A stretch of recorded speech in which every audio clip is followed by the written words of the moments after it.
mianatra eo tongotrao.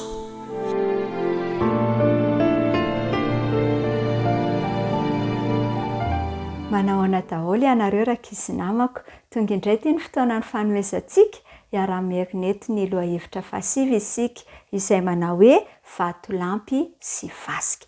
Vatolampy sy fasika, atenaiko fa samy mahay manafaka ny atao hoe vatolampy sy fasika avokoa ny ankizy kely rehetra, ary ny andalan-teny izay nataontsika tsenjery dia ao amin'ny Salamo 7:20.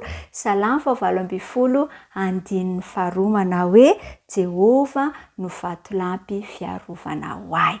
Jehova no vatolampy fiarovana hoay. Salamo 7:20 andininy faharoa. Mahafinaritra indrindra rakizy namako fa manana vatolampy fiarovana isika io dia tsy iza izany fa Jesosy.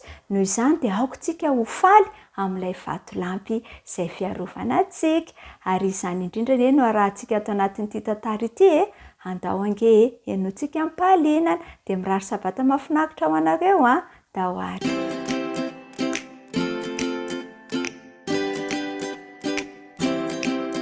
Izany avoana iray Jesosy niresaka tamin'ny olona anjato nipetraka teo am-bozaka, nahafantatra momba ny tafio-drivotra sy ny tondra-drano i Jesosy. Torak'izany korakizy ireo olona izay nipetraka nanodidina azy. Maro tamin'izy ireny no efa nipetraka teny akaikin'ny ranomasin'i Galilea nandritry ny androm-piainany. Fon'izy ireo mbola kely dia azo antoka fa netony lalao teny amoron-dranomasina mihitsy izy ireo. Tiany Jesosy fatratra ireo olona nanatrika teo. Tiany hahazo ny momba an'Andriamanitra izy ireo. Noho izany ary dia nanao ity tantara ity Jesosy. Indray mandeha dia nisy lehilahy iray nanapa-kevitra hanao trano i Jesosy. Nisafidy haram-bato avo dia avo teo amoron-ranomasina izy hanorenana izany. Tsy ahazerany trano ny ranomasina hoy izy. Azo antoka ny tranony ary ho mafy tsara ny fototra. Niasa mafy ilay lehilahy,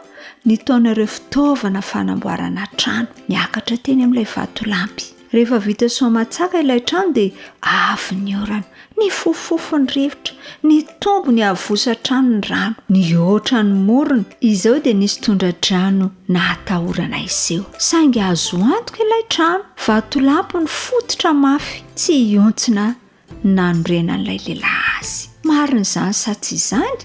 Dia nieritreritra toy izany ireo olona. Samy nanatokatokona ny lohany avokoa ange izy ireo ary niteny hoe amen. Ary hoy Jesosy tamin'izy ireo, raha niaino ny tenin'Andriamanitra ianareo ary mivelona aminy dia manorina ny tranonareo amin'ilay vatolampy ianareo.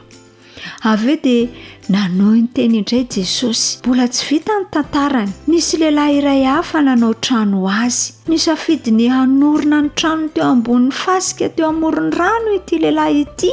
Neto nanorina trano mafy ihany koa izy.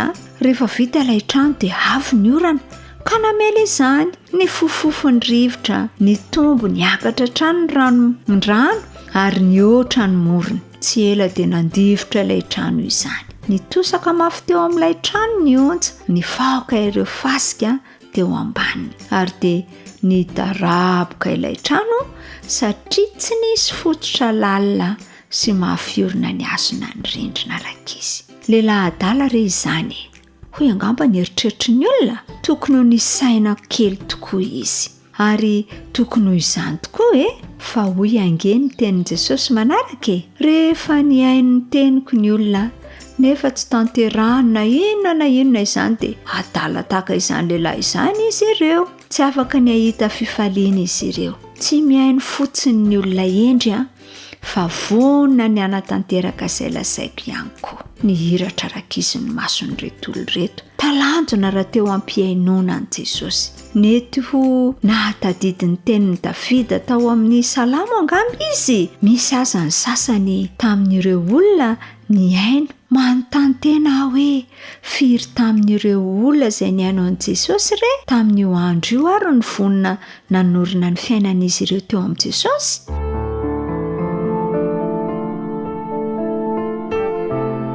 Mianatra eo tongotrao.